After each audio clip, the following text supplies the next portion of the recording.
There are people in Hollywood who make the job easy. And then there are people who make you question whether the job is even worth it. Ernest Borgnine worked with some of the biggest names in the business. He fought beside legends. He laughed with icons. He shook hands with Oscar winners and sat at the same table as the most powerful people in the room. But there was one person, just one, that he could never fully forgive. One person whose name still made his jaw tighten decades after the cameras stopped rolling. And the story of what happened between them is far more shocking than anything you have ever seen on a movie screen. We are going to take you inside the moment that changed everything. But first, you need to understand exactly who Ernest Borgnine was, because this man's life story is unlike anything Hollywood has ever produced. He was not supposed to be a star. Not even close. He was born Ernest Borgnine in 1917 in Hamden, Connecticut, the son of Italian immigrants who came to America chasing a dream. When he was just 2 years old, his parents separated and his mother took him back to Italy. He spent 5 years there in a small town near Modena, speaking only Italian, playing in the streets, not knowing a single word of English. Then in 1923 his parents got back together and the family returned to the United States. His father changed the family name, shortened it to Borgnine, made it sound more American. For little Ernest, that name change was just the beginning of a long journey of figuring out who he really was. Growing up in New Haven, Connecticut, he had zero interest in acting. None. He was a sports kid. Physical, competitive, rough around the edges. Nobody who looked at him in high school would have said that boy is going to win an Oscar one day. There was nothing in him that pointed toward Hollywood. What pointed him somewhere else was the United States Navy. In 1935, right out of high school, he enlisted. He served for 6 years on the USS Lamberton, a destroyer, and was ready to move on by 1941. He got his honorable discharge. And then Pearl Harbor happened. 2 months after he left the Navy, Japan attacked and everything changed. He could not sit still while his country was at war. He went right back and re-enlisted in January 1942, this time serving on the USS Sill, a patrol yacht defending the Atlantic coast. The war did something to him. It hardened him, gave him discipline, and taught him what real loyalty between people actually looks like. By 1945, he had risen to the rank of gunner's mate first class and earned multiple military honors. He almost stayed in the Navy forever. He seriously thought about re-enlisting for another 10 years. And if he had done that, Hollywood would have never heard the name Ernest Borgnine. But his mother said something that stuck. She told him he had a forceful personality, and that he should try acting. Just like that, one sentence from his mother, and his whole life shifted. He enrolled at the Randall School of Drama in Hartford, and then made his way to Virginia, where he joined the Barter Theater. Now this was not a glamorous situation. The Barter Theater had been founded during the Great Depression with a wild idea that people could trade food for tickets. That meant the actors were sometimes paid in vegetables instead of money. Borgnine did not care. He painted sets, fixed costumes, scrubbed toilets, and chased a live chicken across the stage one night when it escaped into the audience. The whole place went into chaos, people screaming and laughing, and he learned something important in that moment. He learned how to take a disaster and turn it into entertainment. That skill would follow him for the rest of his career. By 1949, he made it to Broadway, landing a role in Harvey alongside the great James Stewart. Casting directors did not know what to do with his face. Too mean for comedy, too funny for drama. But Stewart saw something in him, and Borgnine kept a notebook, writing down every little observation he made while watching Stewart work. He studied that man like a student studying for the most important exam of his life. That kind of dedication was just who Ernest Borgnine was. Then television came calling in 1951, and a small film role in From Here to Eternity in 1953 changed the way people saw him. He played Sergeant Fatso Judson, a cruel and sadistic man who beats Frank Sinatra's character to death with a nightstick. Sinatra himself doubted whether Borgnine could pull it off. But once filming started, that doubt vanished completely. Borgnine isolated himself for days to get into character, and when the cameras rolled, he became someone else entirely. The performance was so real that crew members avoided him on set. People sent him death threats because they could not separate the actor from the monster he was playing. That role made him a somebody. But the role that made him a legend came in 1955. Marty. a tiny film made on a budget of just $343,000 about an ordinary butcher from the Bronx looking for love. It was the complete opposite of Sergeant Fatso Judson. Director Delbert Mann had not even considered Borgnine for the part at first. He wanted Rod Steiger, who had already played Marty in a TV version. But then Borgnine showed up at a Hollywood party, charmed the producers, and they gave him a screen test. His performance was so natural, so real, so completely effortless that Mann later said Ernest Borgnine did not act Marty, he was Marty. At the 1955 Academy Awards, Borgnine won Best Actor. He was 38 years old. He beat out legends like James Dean and Spencer Tracy. And when he stood up there to accept that award, all he did was thank his mother, the woman who told him to try acting in the first place. Now here is where the story gets interesting. Because not long before that Oscar win, something happened on a movie set that Borgnine would never fully shake. It was during the filming of Bad Day at Black Rock in 1954, and it involved the man he had just beaten for that Academy Award, Spencer Tracy. Now you have to understand something. Tracy was already considered one of the greatest actors who ever lived. Two-time Academy Award winner, known for making everything look completely natural. Borgnine, at 37, was still fighting to prove himself. The gap in experience between these two men hung over every single scene they shared together. Tracy had a habit that threw his co-stars off completely. He would change lines, improvise mid-scene, deliver something so unexpectedly that the person opposite him would freeze. One day during a tense scene he threw in a line that nobody had heard before. Borgnine froze completely, did not move. And that exact frozen moment made it into the final cut of the film because the director loved how real it looked. Borgnine later admitted that working beside Spencer Tracy was the most intimidated he had ever felt in his entire career. There was one day in August during an important scene where Borgnine messed up his lines 7 times in a row. 7 times. And with each mistake he could feel Tracy's frustration growing. The tension between them started bleeding into their performances in ways that actually made the movie better. The fight scene filmed on August 23rd was the moment everything came to a head. Tracy played a one-armed war veteran who had to take down Borgnine's character using pure skill.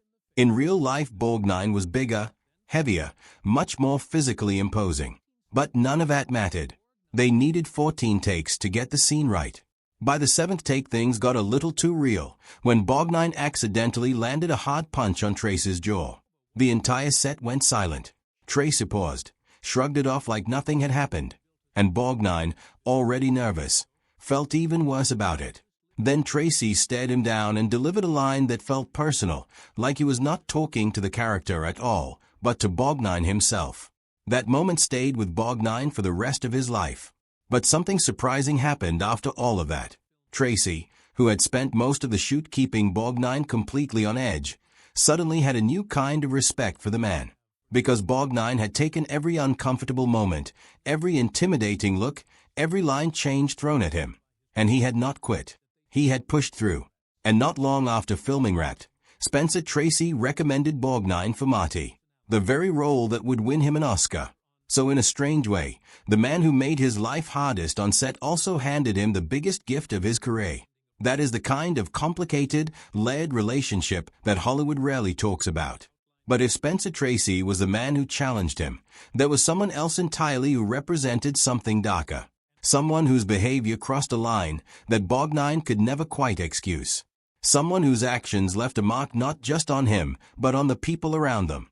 And that person was Joan Crawford. In 1954, Borgnine signed on to Johnny Guitar expecting a regular film shoot.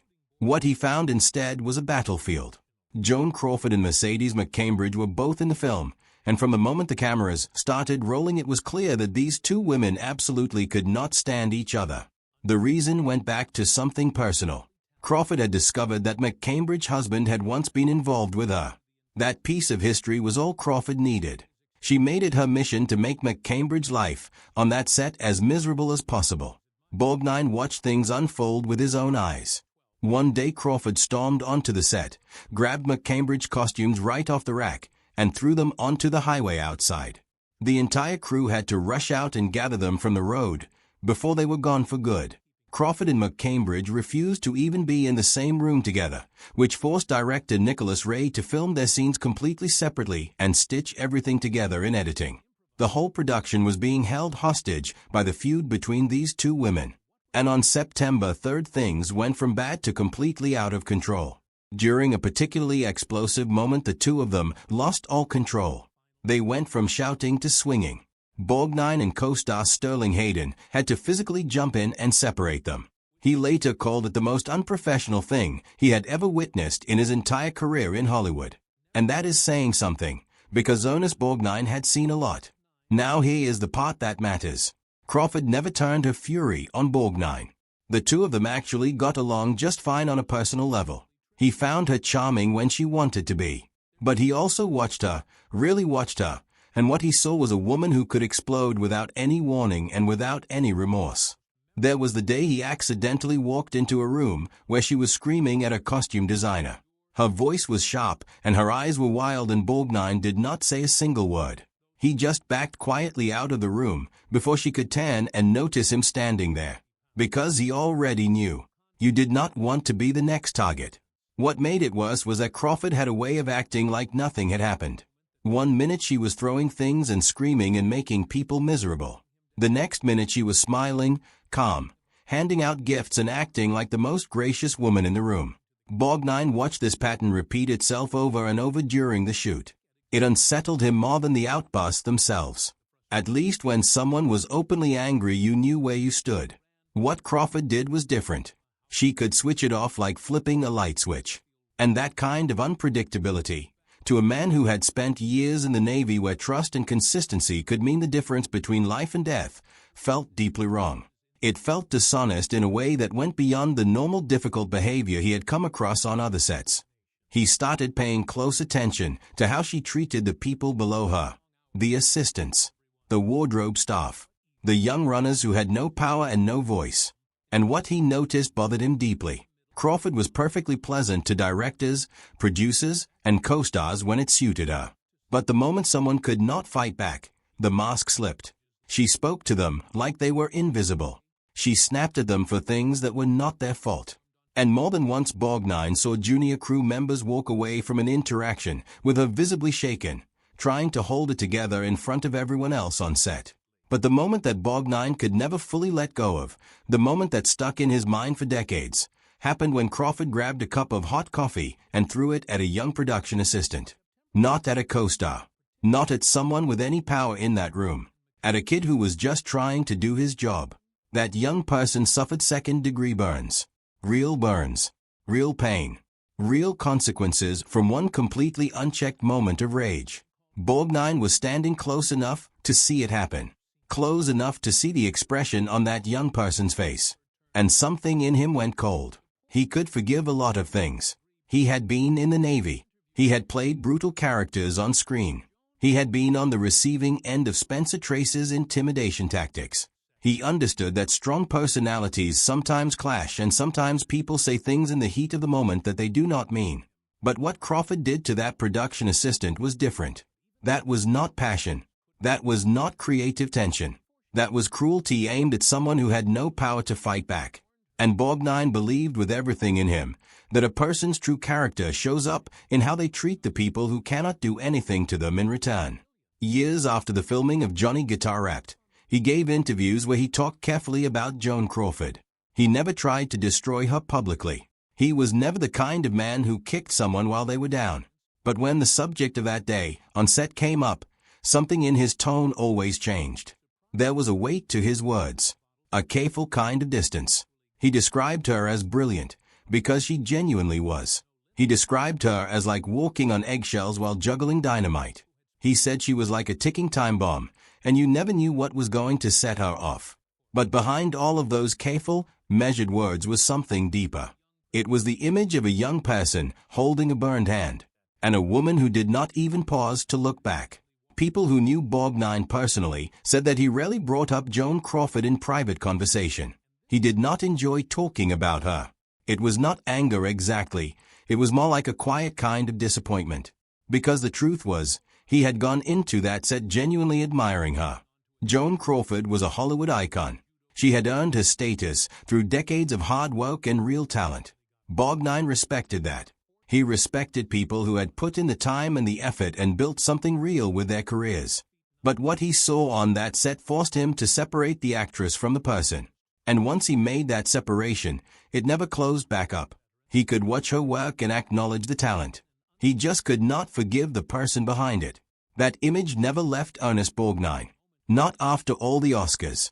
Not after all the great films. Not after McHale's Navy made him a household name, or SpongeBob SquarePants introduced him to an entirely new generation of fans. Not even at 95 years old, when he was still working, still recording, still showing up. He carried it with him. Because that is the thing about moments that reveal someone's true character. Once you see it, you cannot unsee it. And a man like Borgnine, who built his entire life on discipline and loyalty and a deep respect for the people around him, could not simply move past what he saw on that set. On July 8, 2012, Ernest Borgnine passed away at 95 years old with his wife Tova beside him, holding his hand. He had spent 5 decades in Hollywood. He had survived impossible odds, 5 marriages, Navy deployments, bomb explosions on set, helicopter crashes, death threats from fans, and the full chaos of one of the most volatile film sets in Hollywood history. He came out the other side of all of it still standing, still working, still grateful. The coffee, the burns, the young person who never asked for any of it. That was the one thing he never quite left behind. And now you know why.